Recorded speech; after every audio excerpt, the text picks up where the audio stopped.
तो दोस्तों 1947 का पार्टीशन, हम सब इसके बारे में बेसिक्स तो जानते ही हैं, लेकिन आज हम जिस हिस्टोरिकल एनालिसिस पर बात करने वाले हैं वो थोड़ा अलग है। इस एक्सप्लेनर में हम उन अनसुनी लॉजिस्टिक और एडमिनिस्ट्रेटिव सच्चाइयों के डीप डाइव में जाएंगे जो अक्सर इतिहास की किताबों में कहीं पीछे छूट जाती हैं। आखिर एक इतने बड़े जियोग्राफिकल और एडमिनिस्ट्रेटिव ढांचे को बीचों बीच से काटा कैसे गया, पर्दे के पीछे एक्चुअल में क्या चल रहा था, चलिए देखते हैं। आज हम किन बातों को कवर करेंगे, एक बार इस रोड मैप पर जल्दी से नजर डाल लेते हैं। पहले सेना का बंटवारा, फिर नए देशों का विजन, नाम रखने की आयरनी, रियासतों का मर्जर, रैडक्लिफ लाइन और एंड में भोपाल की एक बहुत ही इंटरेस्टिंग केस स्टडी।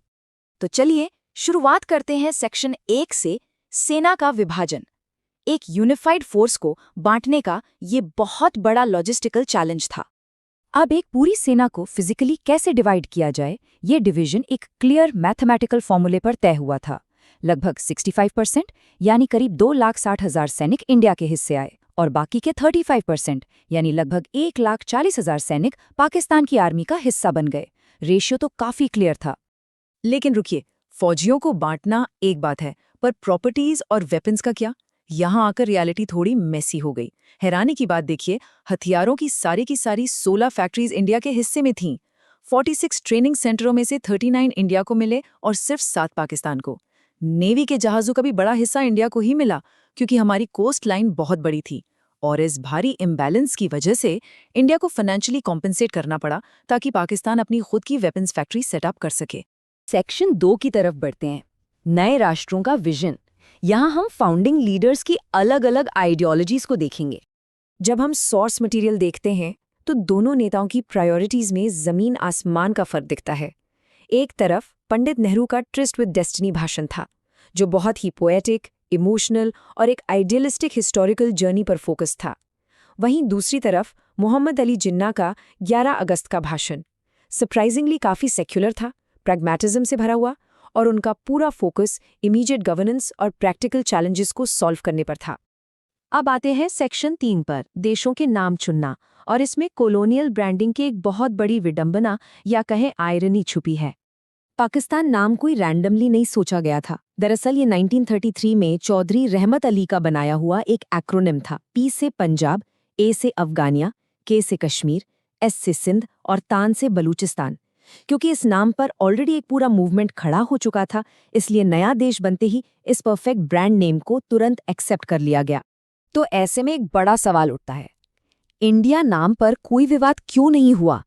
जिन्ना तो एक्चुअली ये मानकर बैठे थे कि पार्टीशन के बाद भारत अपना नाम बदलकर हिंदुस्तान रख लेगा। उन्हें लगा था कि रिलीजन के बेसिस पर बटे इस देश में बहुसंख्यक आबादी को सूट करने वाला नाम ही चुना जाएगा। पर ऐसा हुआ नहीं। जिन्ना ने इंडिया नाम को ये सोचकर रिजेक्ट कर दिया था कि ये एक कॉलोनियल रेलिक है, गुलामी का प्रतीक है। उन्हें लगा नया देश ऐसा नाम क्यों अपनाएगा। लेकिन भारत का इस नाम को रिटेन करने का मतलब था जियोपॉलिटिकल कंटिन्यूटी। दुनिया भर के लिए इंडिया वहीं का वहीं रहा, और इससे अनइंटेंशनली ये मैसेज गया कि पाकिस्तान उसमें से टूटकर अलग हुआ एक हिस्सा है। ये कूटनीतिक तौर पर एक बहुत बड़ी जीत थी। आगे बढ़ते हैं सेक्शन 4 की तरफ, रियासतों का एकीकरण। मैप को एकजुट करने की इस रेस को समझते हैं। लगभग 500 से ज्यादा रियासतों का मेजॉरिटी हिस्सा आखिर भारत के साथ क्यों आया? इसके मुख्य रूप से 3 रीजन थे। डेमोग्राफिक्स की बात करें तो हिंदू पॉपुलेशन का अधिक होना और भारी पब्लिक प्रेशर था। ज्योग्राफी देखें तो कई रियासतें पूरी तरह से इंडिया के बीच घिरी थीं, जिन पे पाकिस्तान का राज करना इम्पॉसिबल था। और सबसे बड़ा फैक्टर थी पॉलिटिक्स। सरदार पटेल की बहुत ही प्रोएक्टिव डिप्लोमेसी काम आई, जबकि दूसरी तरफ मुस्लिम लीग उस वक्त इंटरनल इश्यूज और फंड्स की भारी कमी से जूझ रही थी। अब देखते हैं सेक्शन 5, रैडक्लिफ लाइन का खींचा जाना। पार्टीशन का भूगोल जो बहुत ही जल्दबाजी में तय हुआ। सिर्फ 5 हफ्ते। सोचिए, करोड़ों लोगों की किस्मत तय करने और 2 विशाल देशों के बॉर्डर्स ड्रॉ करने के लिए सिर्फ 5 हफ्ते का वक्त दिया गया। ये सच्चाई अपने आप में बहुत शॉकिंग है। और आयरनी देखिए, सर सिरिल रैडक्लिफ ने खुद इस बात को एडमिट किया था। मैं मैप पर लाइनें खींचकर इंडिया और पाकिस्तान 5 हफ्ते में कैसे बना सकता हूँ? मुझे तो यहाँ की ज्योग्राफी का कोई आइडिया ही नहीं है। उन्हें चुना ही इसलिए गया था क्योंकि वो इस रीजन को बिल्कुल नहीं जानते थे, ताकि वो न्यूट्रल रहें। पर बिना ग्राउंड रियलिटी जाने इसका नतीजा भयानक होना ही था। इस जल्दबाजी का रिजल्ट क्या हुआ? कुछ बहुत ही आर्बिट्रेरी और प्रैक्टिकल डिसीजंस, जैसे मुस्लिम मेजॉरिटी गुरदासपुर इंडिया को दिया गया क्योंकि कश्मीर तक लैंड एक्सेस के लिए वही एक रास्ता था। फिरोजपुर आखिरी मोमेंट पर इंडिया के साइड शिफ्ट हो गया और लाहौर, जहां अच्छी खासी हिंदू सिख आबादी और वेल्थ थी, वो पाकिस्तान को दे दिया गया ताकि उनके पास कम से कम एक मेजर सिटी तो हो। यानी डेमोग्राफिक्स से ज्यादा स्ट्रेटेजिक बैलेंस देखा जा रहा था। ओके, सेक्शन 6, भोपाल का एकीकरण। अब हम कॉन्टिनेंट के मैप से थोड़ा जूम इन करके इस माइक्रो केस स्टडी को देखते हैं। भोपाल में अलग ही लेवल की टेंशन चल रही थी। वहां के नवाब हमीदुल्ला खान, जो जिन्ना के बहुत करीबी दोस्त थे, वो पाकिस्तान से आइडियोलॉजिकली कनेक्टेड थे। अब प्रॉब्लम ये थी कि भोपाल की आबादी हिंदू मेजॉरिटी थी और वो फिजिकली पूरी तरह से इंडिया के मैप के बीचों बीच लॉक्ड था।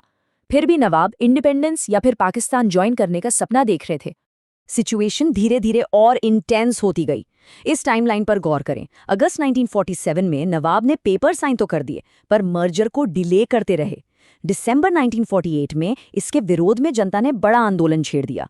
जनवरी 1949 आते आते बोरास घाट फायरिंग में लगभग 10 लोगों की जान चली गई और फाइनली सरदार पटेल के सख्त रुख और एक्सट्रीम प्रेशर के बाद 1949 में जाकर भोपाल का इंडिया में पूरी तरह से मर्जर हुआ।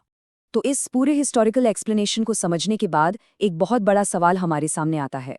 1947 में उन 5 हफ्तों की जल्दबाजी में खींची गई रेखाएं, संसाधनों का वो मैसी बंटवारा और लीडर्स के वो शुरुआती प्रैक्टिकल फैसले, क्या आज भी इतने दशकों बाद वही फैसले इस सब कॉन्टिनेंट की जियोपॉलिटिकल रियलिटी और बॉर्डर टेंशन को डिफाइन नहीं कर रहे? आप खुद सोचिए इस बारे में, क्योंकि इतिहास सिर्फ बीते हुए कल की बात नहीं होती, ये हमेशा हमारे आज को आकार देता है।